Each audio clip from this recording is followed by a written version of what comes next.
Good morning বন্ধুরা, তোমরা সবাই কেমন আছো? আশা করি সবাই খুব খুব ভালো আছো। আর আমি শিল্পা চলে আসলাম তোমাদের কাছে নতুন একটি দিন, নতুন একটি সকালেই চলে এসেছি ছাদে। আর এই দেখো আমাদের এখানে ক্যাপসিকাম গাছ হয়েছে, আর দুটো ক্যাপসিকাম হয়েছে, একটা ছোট আর একটা বড়। আর এই দেখো এখানে পেঁয়াজ কলি, লাল শাক হয়েছে, গাছের লাল শাক, গাছের চাষের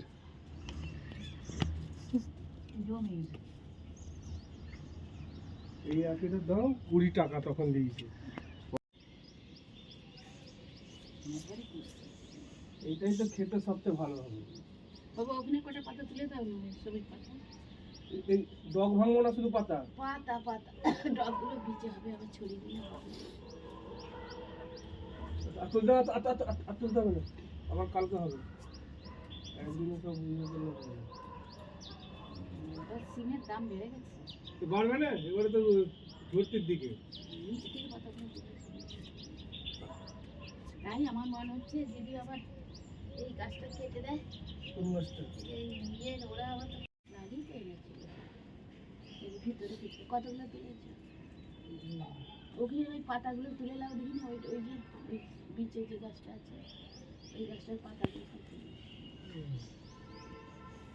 ওই যে ফুলকপি দিয়ে মাইকে আজকে ঝোল করবে, আর লাল শাক করবো, চচ্চড়ি করবো। আলুখানা বেগুন আলু দুটো বেগুন আর শাকখানা দিলেই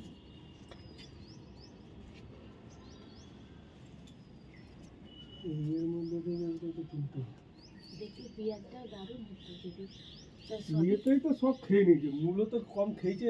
মূলটাও হয়েছে দেখো, আর যেন মূলো আর ছাড়ে করতে হবে, জায়গা আছে। মূলো বিচেটা কিন্তু ভালোই ছিল বলো। দেখো হয়ে যাবে মনে হচ্ছে। কাটি হয়ে গেছে, না দুটো দেবে।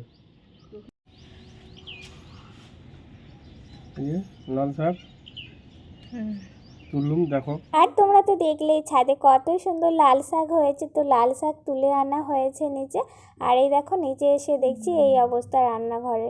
তো চিমনিতে এতটাই তেল জমে গিয়েছিল, আমি বলি আজকে না পরিষ্কার করলে অসুবিধায় পড়তে হবে, তাই তাড়াতাড়ি পরিষ্কার করে নিলাম। আমি ওপরে যে জায়গাটা সেখানটাই করলাম, তো ভিতরটা তো কিছুদিন আগেই পরিষ্কার করিয়েছিলাম, যেই কাকু পরিষ্কার করে, তো কিছুদিন পর আবার করিয়ে পরিষ্কার করে আমার কমপ্লিট হয়ে গেছে। আর রান্নাটা করতে হবে, আর রান্নাটাও বসিয়ে দিলাম। রান্নার আগে তো সকালে টিফিনটা বানাতে হবে, তাই আলু ভাজা আর কচুরিটা বানিয়ে নিলাম।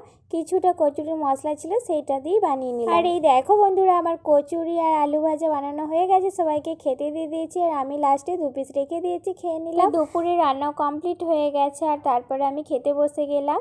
আর খাওয়া দাওয়া আমার কমপ্লিট হয়ে গেল। তারপরে কিন্তু চলে গেলাম আর একটা কাজে। আর এই যে মুড়ি নিয়ে এসেছে, তো মুড়িগুলো আমি ভালো করে একটু চেড়ে নিলাম, না হলে অনেক নোংরা থাকে আর অনেক গুঁড়ো থাকে, সেই কারণে ভালো করে পরিষ্কার করে টিনে রেখে দিলাম। অনেক সময় মুড়ি বাড়িতেও ভাজা হয়, আবার অনেক সময় বাইরে থেকে কিনেও নিয়ে আসা হয়, যখন যেমন আর কি।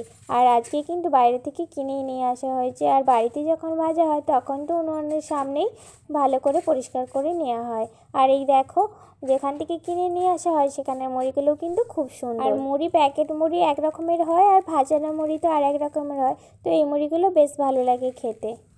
চারিদিকটা একটু পরিষ্কার করে নেব, তারপরে সন্ধ্যা হয়ে গেছে, সন্ধ্যা দেব।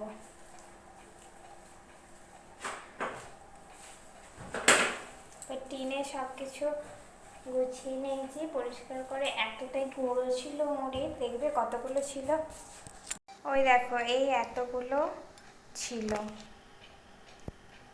আমার মোবাইলটা একদম গেছে, তাই ঠিকঠাক দেখাতে পারছি না। এই দেখো। আর এই যে চলে গেলাম ছাদে, মুড়ি আর সব কিছু গুছিয়ে, জামা কাপড়গুলো ছাদে ছিল তুলে নিলাম। প্রায় সন্ধে হয়ে আসছে, আর তারপরে যেয়ে সন্ধেটা দিয়ে দেব। আর এখন তো ঠান্ডা শীতকাল, একটু বেলাটা চলে গেলে সব কিছু জামা কাপড় ঠান্ডাই হয়ে যায়, সে শুকিয়ে গেছে আর ভিজে গেছে কি না সেটা বোঝাই যায় না, এই হলো সমস্যা। তো বন্ধুরা, আমি নিচে চলে এসেছি, জামা কাপড়গুলো রেখে আমি ঠাকুর ঘরে চলে এসেছি। এবারে সন্ধ্যাটা দিয়ে দেব। সন্ধ্যা তো প্রায় হয়ে গেছে। আজকের মতো এ পর্যন্তই, আর বেশি বাড়াবো না ভিডিওটা। তো তোমরা সবাই ভালো থাকবে, সুস্থ থাকবে, নিজেদের খেয়াল রাখবে, আর আমার পাশে থেকো। আমার ভিডিওটি যদি ভালো লাগে তো সবাইকে টাটা। আজকের মতো ফিরে আসবো নতুন একটি ভিডিও, নতুন একটি দিন নিয়ে। শুভরাত্রি সবাইকে।